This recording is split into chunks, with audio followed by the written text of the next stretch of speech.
Amarangamutima akomeje kuba ikibazo ku kuba umuntu yayizirikaho rwose. Uwitwa Bwiza ndetse na Jean Claude uhuje imfura biravugwa ko bashobora kuba bagiye kwibanira by'akaramata nyuma y'uko aba bombi bagiye bashinjwa kuba bakundana mu ibanga rikomeye cyane, bakagenda babihakana cyangwa babihungira kure, ariko icyitwa amarangamutima rwose cyarabatamaje aho bigeze.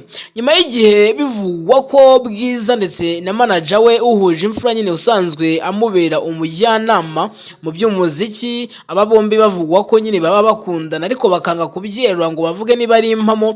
Amakuru amaze kugera hanze rwose dufite yuzuye cyangwa se yemewe, ni uko aba bombi bari mu myiteguro y'ubukwe. Bwiza na manager we uhuje imfura Jean Claude bagiye gutanga ibirayi rwose, amakuru arizewe cyane. Amakuru yizewe avuga ko kandi nyuma y'imyaka 5 Bwiza yinjiye muri Kikas Music ya uhuje imfura Jean Claude, uyu turimo kuvuga uri mu mubano nyine na Bwiza mu buryo bw'ibanga.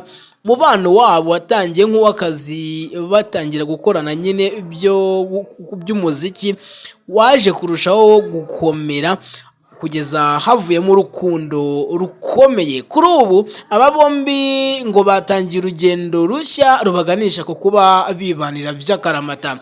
Ku rundi ruhande amakuru yizewe avuga ko Bwiza na uhuje imfura bamaze kwemeza itariki y'ubukwe bwabo, nubwo batarayitangariza rubanda cyangwa se itangazamakuru nk'uko bisanzwe, ariko bikaba byemezwa ko ubukwe bwabo bushobora kuba mu mezi ya mbere nyine mu ntangiriro z'umwaka utaha wa 2027.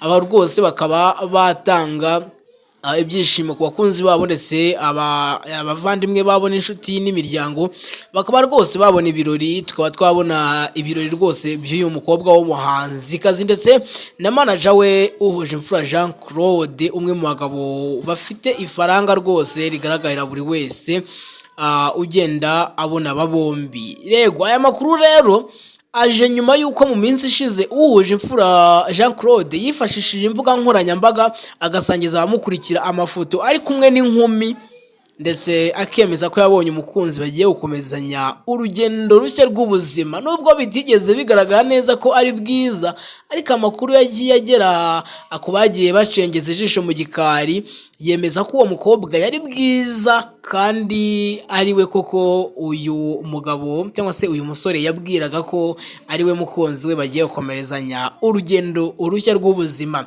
Nyuma y'ayo mafoto uwitwa Bwiza na uhuje imfura Jean Claude bajyanye ku mugabane w'i Burayi, aho bamaze iminsi ndetse bakaba ari naho bizihirije isabukuru y'amavuko y'uyu muhanzikazi mwiza cyane rwose Bwiza Emerance, umwe mu bahanzikazi bakunzwe mu gihugu cy'u Rwanda. Amashusho yabo bari kumwe yasakaye cyane ku mbuga nkoranyambaga, bituma abantu benshi barushaho kwibaza ku mubano wabo. Kugeza aka kanya rero amakuru yaje kuva rwose mu marido, aravuga ko aba bombi bagiye gutanga ibirayi, tukaba tugiye kwibonera ubundi bukwe bw'ibyamamare mu Rwanda nyuma y'abandi twagiye tubona mu minsi yashize. Mu yandi makuru ariko kandi reka nkwibutse ko mu ijoro ryakeye umuhanzi mpuzamahanga w'umunyarwanda Mugisha Benjamin uzwi nka The Ben yaraye abaye cyangwa se ataramiye abitabiriye ibitaramo by'urwenya bya Gens Comedy. Ni ibitaramo bibera mu ihema rya Camp Kigali, ni mu mujyi wa Kigali nyine nk'uko wabyumvise. The Ben rero yagombaga gutanga ikiganiro ndetse akanaganiriza ababa bitabiriye ibi bitaramo by'urwenya, ariko kandi ni nako byagenze kuko mu masaha ashyira isaa 4 yari yamaze kugera ahabereye ibi bitaramo nyine biyoborwa n'uwitwa Fari Messi cyangwa se Fari Merci, umwe mu banyarwenya bari kugenda bagaragaza urwego rudasanzwe. The Ben yagomba kubaganiriza, ariko kandi ari nako agenda n'abamenera amabanga y'ubuzima bwe. Ubwo yabazwaga rero ikijyanye n'impano afite nyuma y'umuziki, witwa The Ben yavuze ko ngo burya ngo afite impano itangaje yo kuba igihe cyose yaba atari gukora umuziki cyangwa se ngo ntabwo akoze umuziki, yashoboraga kuba yaba umukinnyi mwiza w'umupira w'amaguru cyangwa se ruhago. Tukaba turi kumubona mu makipe akomeye cyane rwose kugeza aka kanya. Ariko kandi The Ben yongeye no kuvuga ko ngo burya ngo ku kintu kijyanye no gufunga no gufungura ibikoresho bya electronique cyangwa se by'ikoranabuhanga usanga ngo ari uwa mbere rwose mu kuba yatanga depanaje isaha n'isaha byaba bibaye ngombwa. The Ben yaganiriye abitabiriye ibi bitaramo by'urwenya bya Gens Comedy, ariko kandi ni naho yashyiriye hanze cyangwa se yatangarije ko indirimbo nshyashya yise Inshallah yamaze gushyira hanze. Ni indirimbo ikomeje kugenda ititiza imbuga nkoranyambaga by'umwihariko no mu tubari dutandukanye mu mujyi wa Kigali no mu gihugu muri rusange. Indirimbo yamaze kugera ku mbuga nkoranyambaga zitandukanye, usibye amashusho yayo atarashyirwa hanze, ariko iyi ndirimbo rwose yahise ayisogongeza abitabiriye ibitaramo by'urwenya bya Gens Comedy mu ijoro ryakeye. Byari byiza cyane.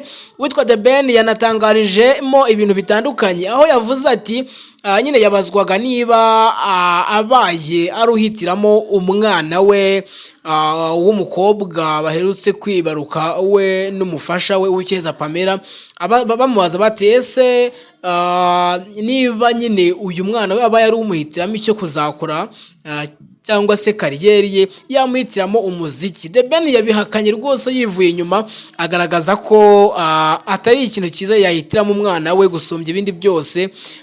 Agaragaza ko nyine rwose ngo umuziki atari ikintu cyiza yagahitiyemo umwana we. Abantu benshi bakomeje kugenda bibaza bati kuki umuntu yaba akora ikintu ariko akaba atifuza ko umwana we yaba yagikora, niba we aricyo kintu gisa naho kimukuje cyangwa se cyamuhaye iterambere. Ntago hazwi impamvu, ariko nibyo The Ben yatangaje. Byamare bitandukanye bikomeje kugenda bigaragaza uburyo bidakunda cyangwa se bitumva nyine abana babo bakura nk'ibyo bakora. Hari abakinnyi twagiye tubona benshi batangaza ko ngo abana babo babaye ari ababahitiramo icyo gukora mu hazaza habo, batabahitiramo gukora uyu mwuga wo gukina cyangwa se wo gutera ruhago. Na The Ben rero yunze mu ryabo bose, avuga ko ngo umuziki atari ikintu yakifuriza umwana we kugira ngo abe yakura. Biterwa n'iki ko tuzi ko bigabura kandi bibatunze? Ntabwo tubizi neza. Mu yandi makuru rero dusoza, mu makuru yiriwe avugwa cyangwa se agezweho muri aka kanya, ni uko uwitwa Nkusirinda Priya ndetse n'umugabo we Irenge Christian bamaze kuba rwose basaba imbabazi abanyarwanda muri rusange, nyuma y'uko bagaragaje amagambo atari meza ku mbuga nkoranyambaga, basa naho basubiza umuvandimwe wa Linda, uyu mugore wa Christian Irenge, bavuga nyine basa naho batesha agaciro igitsina gore cyabyariye mu rugo.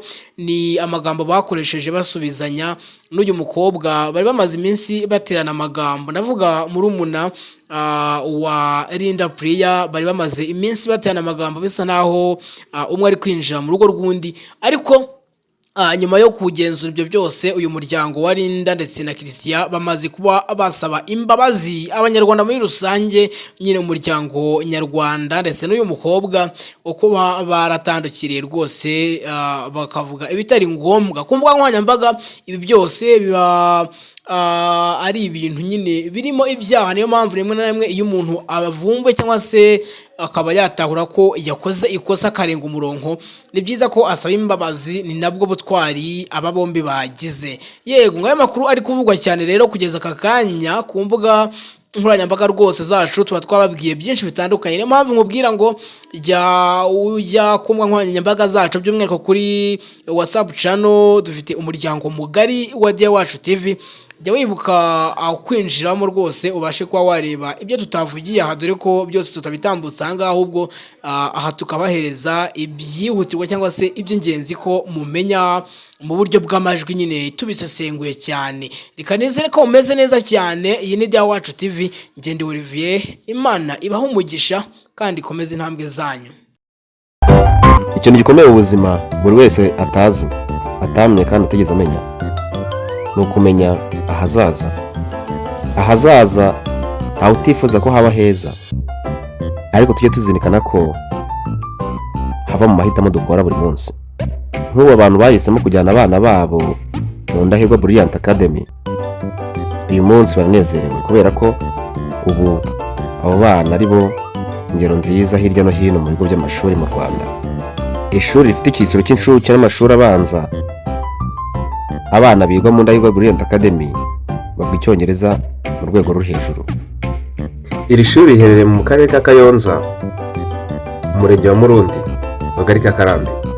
Abana biga mu Ndahirwa Brilliant Academy batozwa indangagaciro ziboneye. Iri shuri ni indahirwa koko nk'uko ryitwa. Ukeneye ibindi bisobanuro wahamagara kuri 0782 42 37 15 cyangwa se 078335 852. Indahirwa Brilliant Academy ni intyoza mu bumenyi ndetse no gutoza abana umuco uboneye.